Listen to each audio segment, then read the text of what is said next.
ट्रेडमिलवर चालल्यासारखं चालत राहायचं जन्मापासून मृत्यूपर्यंत, तिथल्या तिथे. ट्रेडमिल माहिती आहे ना? नसेल माहीत तर आधी माहीत करून घ्या. #ट्रेडमिल. जिममध्ये असतं एक यंत्र. तर ट्रेडमिलवर चालल्यासारखं चालत राहायचं तिथल्या तिथे जन्मापासून मृत्यूपर्यंत.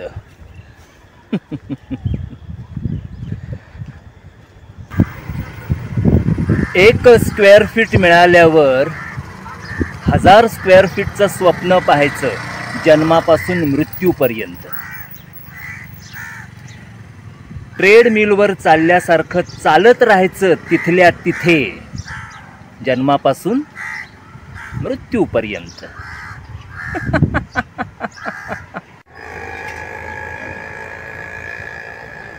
आंधळ्या जीव घेण्या स्पर्धेत धावत राहायचं स्वर्ग 2 बोटांवरच असल्यासारखं. जे आपल्याला हवंय ते दुसऱ्याला कसं मिळणार नाही याच प्रयत्नात राहायचं सतत. ट्रेडमिलवर चालल्यासारखं चालत राहायचं तिथल्या तिथे जन्मापासून मृत्यूपर्यंत.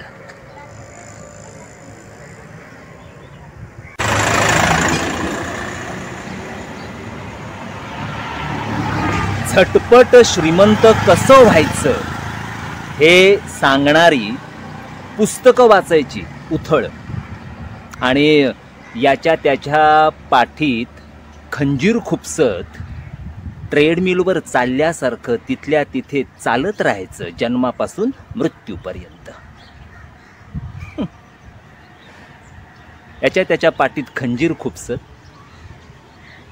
ट्रेडमिलवर चालल्यासारखं चालत राहायचं जन्मापासून मृत्यूपर्यंत.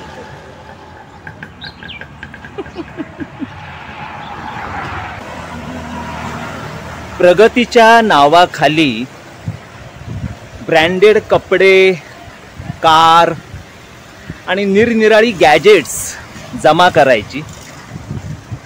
1 BHK, 2 BHK, 3 BHK अशी घोडदौड करत देशीपासून झालेली सुरुवात स्कॉचला नेऊन भिडवायची. लोकांना दिसली पाहिजे ना आपली प्रगती. मग देशीचा भूतकाळ विसरायचा. Scotch. I drink only scotch. देशीपासून झालेली सुरुवात स्कॉचला नेऊन भिडवायची.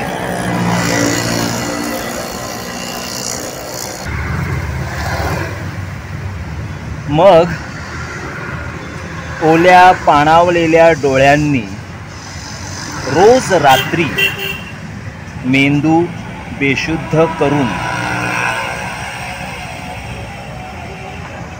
कधी RD, कधी SD, तर कधी लता, कधी किशोर, तर कधी किशोरी आमोणकर, तर कधी फरीदा खानमला ऐकायचं.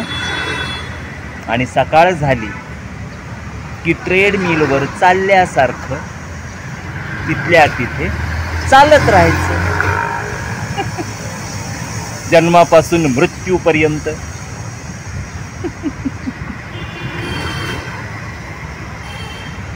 रात्री स्कॉच पिऊन लता, किशोर, आमोणकर, खानम, RD, SD ऐकताना रडारड, आणि सकाळी परत मूळ पदावर गाडी.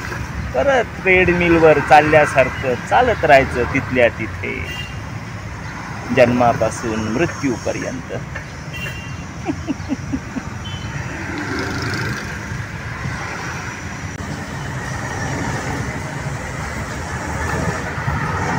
आणि मग एक दिवस काय करायचं?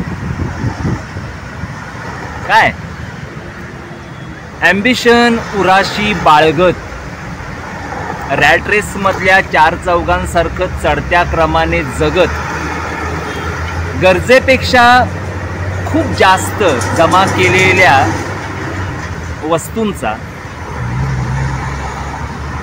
वारसदार किंवा आपल्याच असुरक्षित भविष्याचा वारसदार जन्माला घालायचा.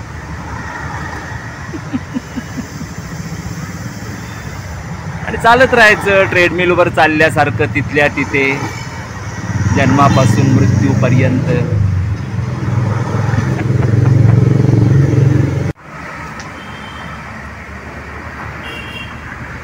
बुद्ध, महावीर, ज्ञानेश्वर, तुकोबा, चोखोबा, एकनाथ महाराज, गाडगे महाराज, बसवेश्वर या साऱ्यांना 1000 स्क्वेअर फीटच्या त्या फ्लॅटच्या भिंतीवरल्या चकचकीत बुकशेल्फमध्ये कोंडून ठेवायचं कडी-कुलपात.